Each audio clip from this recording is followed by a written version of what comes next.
It's time for a view from the floor here at the New York Stock Exchange, and joining me right now is the head of Municipals at Invesco, and I am so honored to have Mark Paris with us. Mark, it's great to see you. Let's talk a little bit about the Muni markets of 2026. How is it shaping up, and has anything surprised you? First, great to be here, Michelle. It's shaping up pretty good. We've had a really strong January. Returns were good in the month of January. Supply continues in the Muni market. That's been a big story. But I have been a little bit surprised. We've seen really good demand for the supply. Munis are outperforming Treasuries.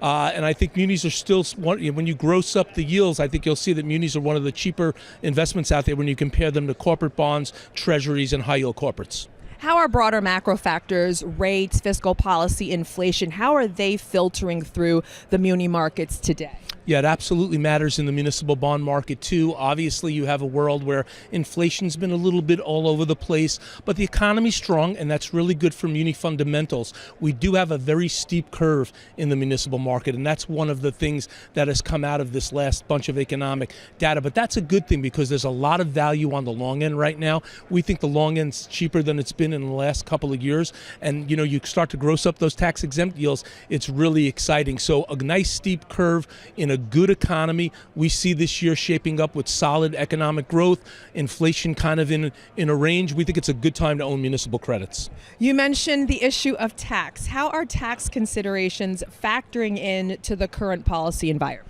Well, Michelle, we're all about taxes in the municipal world. It's not what you make, it's what you keep. And at the end of the day, these tax-exempt rates, when you gross them up, they're very attractive. But, the Tax Cut and Jobs Act that occurred last year, that was not really a reduction of taxes for folks. That was really just an extension of the existing taxes. So I would actually argue that folks' taxes are pretty high right now. You have a Medicare tax surplus going on. You've got the top tax rate at 37%, but you have that 3.8% tax for high-income earners. So the reality is to own something that you don't pay taxes on, when you take a look at that absolute yield to the absolute yield that you can get, it's very significant. And that's really what's driving some of the flows now in the muni world. People are coming out of last year realizing, yes, the stock market had a great year, but now bonds, when you gross up these tax-exempt yields, they're really significant. So we're always looking at the changes in taxes. Your taxes probably won't change for quite some time, though. This administration's in place. They just passed the tax bill. And so the knowns of what you need to pay in taxes and what you get in the muni market are right there for you. And at Invesco, how are you guys approaching munis this year? What are some attractive opportunities that investors are looking at? Yeah, so we do a lot of credit research, and we think credit research is really the backbone for the municipal bond market.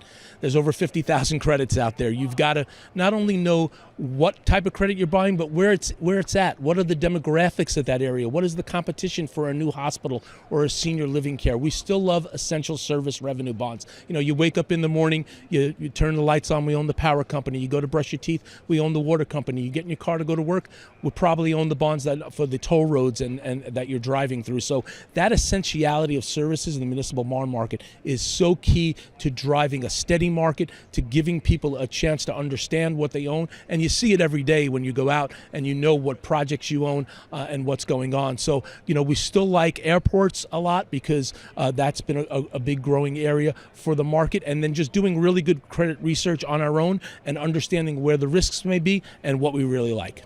There's also plenty of innovation these days on how municipal bonds are packaged, i.e. ETFs and mutual funds. How does that all change the access to munis? Yeah, so we're a big believer at Invesco that it's not an or, it's an and. It's mutual funds and ETFs and maybe separately managed accounts. And so there's a lot of different ways that investors can go about it. Some mutual funds in the municipal bond world have higher yields because they're more seasoned. They've been around a lot longer. Some of the ETFs have shorter maturities. It really depends on what the investor wants. We have an ETF in the high yield space, IROC, that we're very proud of. It's got a really good track record. It pays a really good dividend. So it depends on what the financial advisor is asking their client for and what their client really wants. But in my mind, it's a big end. These products fit well together. It's not an or. Well, Mark, thank you so much for the education and joining us here on Asset TV. Great to be here, Michelle. Thank you. And that'll do it for us here at the New York Stock Exchange. I'm Michelle Yu. He's Mark Paris. We'll see you next time. Take care.